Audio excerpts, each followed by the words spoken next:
Oi, pessoal. Então, hoje a gente vai fazer um vídeo de analisar pesquisas em contabilidade. E aí eu convidei uma amiga minha, né, que foi colega minha de doutorado. Vai contar um pouco como é que ela fez a pesquisa, os resultados que ela teve. Espero que vocês gostem. Vamos lá, falar da sua tese. O título, então, é Efeitos dos Aspectos Institucionais da Anomalia dos Accruals na América Latina. O que é accrual, Gê? Accruals é a diferença entre lucro e fluxo de caixa. É engraçado, né? Que sempre quando eu falo o título da tese, é a primeira pergunta, porque ninguém sabe o que é. Assim, entre os alunos, professor, de que você escreveu a sua tese? Da hora, né? Que bom. Doutorado é legal, né? Tipo isso. Mas é basicamente a diferença entre lucro e fluxo de caixa. A gente utiliza regime de competência, mas é diferente do que é caixa, né? Que caixa é basicamente o que entra e sai do seu bolso. Assim. Se você pensar assim, você sabe o que é caixa. Um exemplo fácil da gente pensar sempre quando a gente fala de regime de caixa e competência, para quem não é da área, é quando a gente fala de contas, né? Que a gente recebe a conta para pagar da luz no mês seguinte, né? Então a competência, por exemplo, é de maio, mas eu vou pagar só lá em junho. No caso dos accruals, é essa diferença, então, entre caixa e competência. Ele mede esse descompasso, assim, entre o que já passou pela demonstração de resultado e virou lucro e o que é fluxo de caixa, de fato. E aí, o que acontece é que a gente tem investidores que são bastante centrados no lucro. Eles olham para o lucro das demonstrações. Dependendo do regime de competência, ele pode se confundir. E aí, o que você pesquisou nesse tempo da sua tese? O que eu estudei especificamente foi uma anomalia no mercado de capitais. Essa anomalia especificamente, ela foi documentada pela primeira vez em um paper de 1996, mas ainda assim ela aparece em alguns lugares e ela já desapareceu em alguns mercados, mas tem mercados que são menos desenvolvidos, que é o caso dos mercados latino-americanos, que pode ser que tenha uma persistência dessa anomalia e de outras que já tenham desaparecido em outros mercados. Então, assim, o que é uma anomalia, para começar? Né? Costumo falar que é uma confusão assim, do mercado, uma reação confusa do mercado a uma informação que ele não tem certeza de como interpretar e o que é exatamente. Então, tem várias anomalias possíveis documentadas, e essa é uma delas, que é a anomalia que diz que vão existir retornos anormais em torno das datas de publicação por conta dessa diferença entre o lucro e fluxo de caixa. Em alguns modelos que vêm da teoria de mercado eficiente, e esses modelos eles têm vários fatores que explicam essas diferenças de retorno entre essas empresas. Então tem lá o CAPM, por exemplo, é um que fala que o retorno de uma empresa ele depende, na maior parte, do retorno de uma carteira de mercado. Ou como varia o Ibovespa, espera-se que o retorno das empresas varie mais ou menos de forma parecida. O que eu chamo de retorno é uma transformação logarítmica que a gente faz no preço. E aí a gente consegue analisar como que esses retornos se comportam em torno de um evento qualquer. Nesse caso aqui, na verdade, foi em torno dessa diferença nas publicações. 2004 a 2016, eu acompanhei esses retornos. Eu incluí várias dessas explicações. O retorno ele varia de acordo com o mercado, mas ele varia também de acordo com os 3 fatores de Fama-McBeth, com os 4 fatores, que são outras possíveis explicações. Ele varia também porque a empresa é grande ou ela é pequena. Ele varia também de acordo com o passado dos retornos da empresa. Então, tem vários modelos que adicionam explicações, porque nenhum é 100% exato, sempre vai existir alguma coisa, a gente não consegue explicar perfeitamente por que existe essa variação no retorno. E aí, o que eu fiz foi adicionar um fator, que era essa explicação dos accruals mesmo. Aí, eu fiz esses modelos com esse fator para ver qual que era a diferença de explicação quando existia esse fator e quando não existia esse fator. Se ele explicava mais ou menos esses retornos dessas empresas, para poder ver se essa anomalia que foi documentada em outros países também poderia ser encontrada nos mercados aqui da América Latina. E aí, quais são os impactos? O que você encontrou de resultado? Eu consegui ver um pouquinho dessa reação no Brasil e no Peru. Estudar mercado latino-americano é muito complicado porque a gente tem mercados muito pequenos.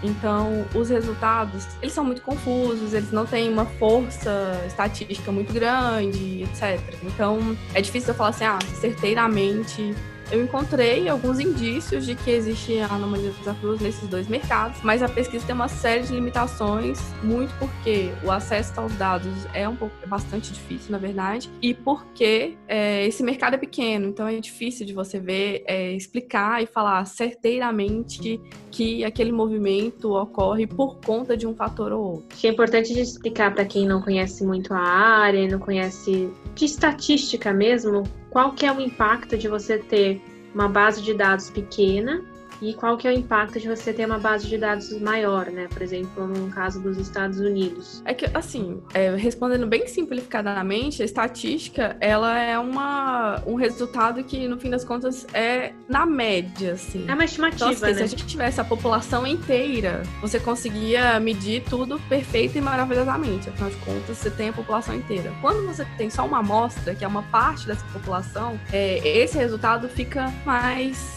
difícil de você aproximar, porque é uma estimativa. Então, quanto mais observações você adiciona na estimativa, mais precisa ela fica. Quando você tem uma amostra de empresas americanas, que o mercado é muito maior, você consegue ter mais confiança no seu resultado, exatamente porque a amostra é muito grande. 10 mil empresas é uma coisa, se você tem 2.000 é outra, se você tem 500 é outra. No fim das contas, eu acredito que eram cerca de 600 empresas que eu tinha na minha amostra, para a América Latina inteira. Então, eu lembro que quando eu comecei a pegar os dados, eu incluía na base de dados todos os mercados latino-americanos, mas tinha alguns que simplesmente não dava, assim, porque a amostra era muito pequena, ela não satisfazia uns critérios mínimos. Por exemplo, eu preciso, para incluir numa amostra, que a empresa tenha um volume de negociação que seja maior que zero. Você colocar que o volume de negociação tem que ser maior que zero, exclui muito a empresa da sua base. Então, eu acabei ficando só com 5 países, que foram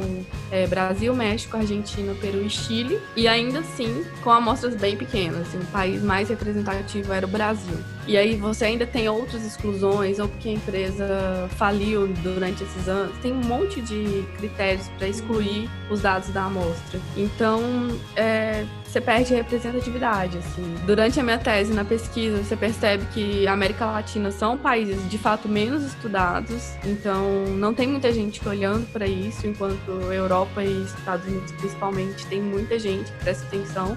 Você tem esse trabalho que é meio que de ficar escavando mesmo ali para ver o que você tem de resultado.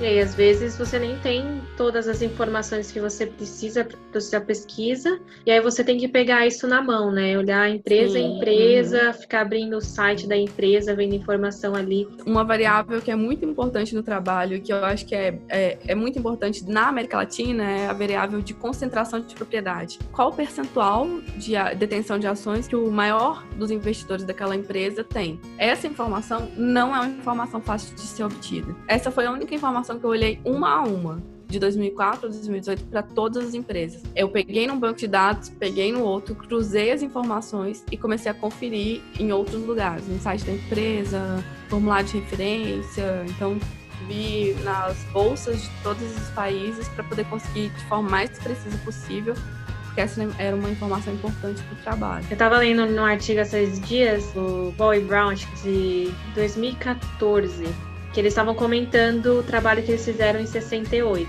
E aí eles estavam falando, assim, que eles estudaram, acho que foram umas 270 empresas, e falaram assim, a nossa amostra era muito pequena na época, que não sei o quê, que a gente tinha uma limitação de conseguir os dados, não tinha internet para processar as coisas. E eu fiquei pensando assim, grande parte dos nossos trabalhos aqui no Brasil tem uma amostra nesse nível e a gente não tem como aumentar. E acaba que isso atrapalha a gente até conseguir algumas publicações internacionais. Mas você conseguiu publicação com a sua tese, parabéns. E aí, conta como foi esse processo todo. Eu senti até uma receptividade muito boa dos pareceristas e do editor da revista com esse trabalho. O que ele tinha falado era ele colocou uma questão de curiosidade mesmo em relação à América Latina, e que acha que, eles têm esse incentivo, né, de colocar mais artigos da América Latina, etc. Mas eles sabem, pelo menos todos os pareceristas, ninguém citou a amostra. Eles já sabiam que tem essa limitação e eu coloquei isso no trabalho, inclusive, né? Eu peguei todas as empresas possíveis pro trabalho. Eu não excluí nenhuma porque eu quis. Era o que tem. Então eu senti boa receptividade e tal. E acabou que o processo foi longo, mas foi mais ok do que eu esperava, assim. Tive ajuda, óbvio, né? Meu orientador e de um amigo querido. E quanto tempo foi entre você submeter e a publicação? Foi 6 meses, 7 meses. Não, peraí. 7 meses. Foi 7 meses. Eu achei muito rápido. É bem rápido, muito rápido. 7 meses? É, foi isso mesmo. Não, eu tô muito confusa, porque saiu ano passado ou... Saiu ano passado, né? Foi passado. Foi. Ah, não, então foi 7 meses. Tô ficando louca, porque ano passado foi 2019, né? É. Foi 1 ano e 7 meses. 1 ano e 7 meses. É diferente. Foi 1 ano e 7 meses. Mas ainda assim eu achei rápido, porque foram 2 revisões. Voltou, revisamos, e aí revisou mais um pouquinho, depois uns detalhes e pronto. Tem até o código, né? Do R que eu usei. Na verdade, tem um resumo do código, porque o código deu 3.000 páginas, não me deixaram colocar. Mais de 3. Isso na tese, né? Na tese. Foi o mesmo código do artigo. E o R você precisa conhecer programação. Preciso conhecer programação e preciso conhecer, assim, bastante. Apanhei muito, porque, na verdade, eu fui descobrindo muitas coisas fazendo, assim. E se não fosse o R, essa tese eu ainda tava fazendo, provavelmente. Porque era coisa de... Eu tive que criar vários loops, várias loucuras, assim. Eu lembro que eu fiz uma conta por cima, era umas 15.000 regressões mesmo. Por isso que eu envelheci 10 anos ou mais. Para alguém que queira estudar na área, estudar esse tema, o que você sugere? Por onde começar? Quer estudar Cruz, especificamente? Você tem que ler o paper de 1996 do Sloan. Se você quiser estudar cálculo de retorno em mercado, tem vários. Se você colocar lá no Google e pedir script no R, já vem pronto. Então, você tem como, por exemplo, de curiosidade, você baixa os preços diários da Apple no Yahoo Finance, aí já vai ter lá. Você consegue transportar isso pro R e, na verdade, tem um pacote que chama Quantimod, que você também consegue fazer isso. E aí você já consegue calcular os retornos, fazer uns gráficos. É que, assim, é um tema... Dentro desse tema tem vários temas. Aí depende muito do que você quer. E aí, ler essa tese também. A tese tá em português, mas o artigo tá em inglês, né? Não tem que saber falar inglês, porque o Sloan tá totalmente em inglês. Pra você fazer pesquisa, se você for do mestrado pra frente, você tem que saber inglês, não tem como. É impossível, assim, você precisa de ler outras coisas. E é uma questão de costume também, né? Quando eu cheguei na USP, eu não falava inglês. Assim, eu lia A Bola Rolou para Debaixo do Sofá em inglês. Os livros mais idiotas do mundo. E aí, quando eu cheguei, tinha que ler muita coisa em inglês. E aí, cara, foi o hábito, assim. Eu acho que em 6 meses eu tava lendo de boaça já artigos da área tranquilamente, assim. E hoje é impensável, assim. Tudo em inglês, não tem jeito. Estudo em inglês também, então. Estudar inglês também é importante. Comece por isso, na verdade, né? De ir pro R, vai pro inglês. Porque até pra você entender o R, você precisa saber inglês. Vai precisar.